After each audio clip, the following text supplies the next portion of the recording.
Shalom sahabat yang baik hati, salam sehat selalu bagi kita sahabat yang dikasihi oleh Yesus Kristus. Marilah kita bersatu di dalam doa.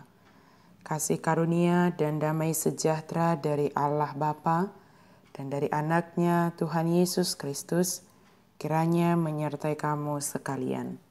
Amin. Firman Tuhan bagi kita hari ini dari Markus 14 ayat 61.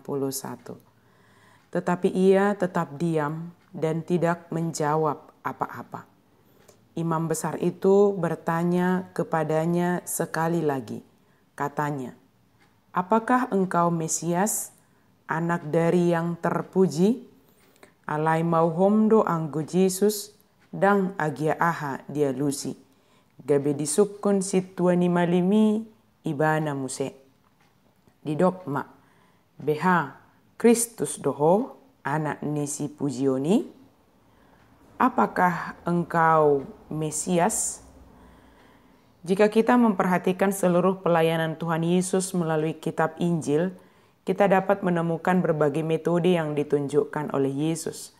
Misalnya di dalam melayani orang-orang yang terpinggirkan, memilih para murid dari kalangan masyarakat yang cenderung orang yang tidak diperhitungkan atau orang tidak memperhitungkan mereka untuk menjadi murid. Dalam nas ini, ketika Yesus diadili juga, Yesus menunjukkan hal yang dapat kita pelajari di dalam hidup ini. Terkadang, tidak semua pertanyaan harus kita beri jawab.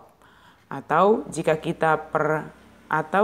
kita perhatikan dalam beberapa cara Yesus menjawab pertanyaan orang Farisi dan ahli Taurat, Yesus menjawab pertanyaan terkadang dengan pertanyaan, terkadang menjawab dengan bertanya sesuai dengan latar belakang pengetahuan dari si penanya tersebut. Dalam ayat harian kita hari ini, untuk pertanyaan pertama pada ayat 60 dengan pertanyaan, "Tidakkah engkau memberi jawab atas tuduhan-tuduhan saksi-saksi ini terhadap engkau?"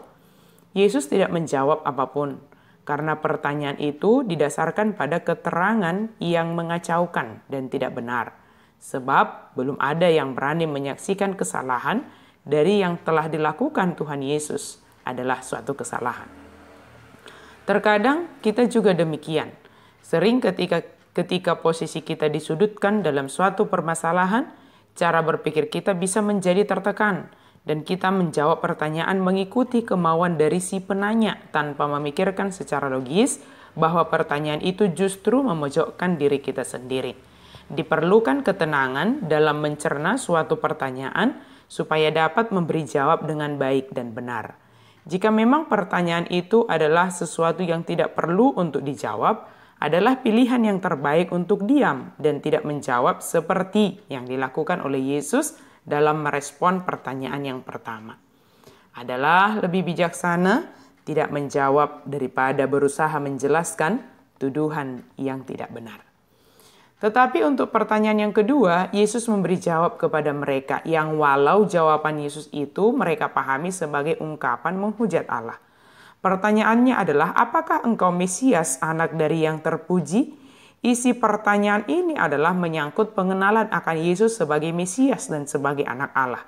Oleh karena itu, pengenalan ini hanya boleh terjadi karena Allah menyatakan diri kepada kita. Karena Allah memperkenalkan diri kepada kita, maka kita dapat mengenalinya.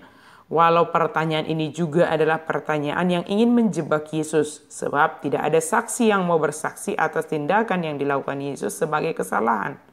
Rasa ingin tahu atau ingin mengenal Yesus sebagai Mesias, anak dari yang terpuji, jika datang dari hati kita yang paling dalam dan benar-benar ingin mengenali Yesus, maka kita akan mendapatkannya. Sebab Yesus selalu menjawab pertanyaan-pertanyaan dari kita untuk semakin mengenal dan teguh dalam iman kita. Bahkan imam besar yang bertanya kepadanya hanya karena keadaan dan hanya karena ingin mendapat ungkapan tanda kutip hujat menurut mereka, Yesus tetap memberi jawab, "Akulah dia, dan kamu akan melihat anak manusia duduk di sebelah kanan yang maha kuasa dan datang di tengah-tengah awan-awan di langit." Jawaban Yesus inilah yang sebenarnya. Dan inilah tujuan kedatangan Yesus ke dunia ini. Yesus yang duduk di sebelah kanan Allah dengan penuh kuasa, ia akan datang untuk menghakimi para pendakwaannya dan menghakimi seluruh dunia ini.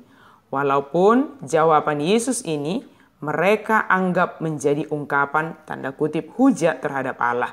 Dan dengan itu mereka memutuskan hukuman mati bagi Yesus. Namun kita dapat melihat tujuan kedatangan Yesus ke dunia ini adalah menyatakan bahwa dialah Mesias, Juru Selamat dunia, Anak Allah yang tunggal, Anak yang terpuji, yang datang ke dunia karena kasih-Nya, bahkan rela menjalani penderitaan dan mati di kayu salib demi menebus kita umat yang dikasihi-Nya. Sahabat yang baik hati, mari kita menghidupi keselamatan yang telah dianugerahkan kepada kita di dalam Yesus Kristus. Dialah Mesias, Juru Selamat yang hidup bagi kita. Dia mengasihi kita dan menebus kita dari keberdosaan kita sehingga kehidupan kekal menjadi bagian kita orang yang percaya kepada Yesus. Amin. Mari kita berdoa. Terima kasih Tuhan untuk kasih-Mu bagi kami. Terima kasih ya Allah karena Engkau menganugerahkan Yesus kepada kami. Yesus adalah Mesias bagi kami.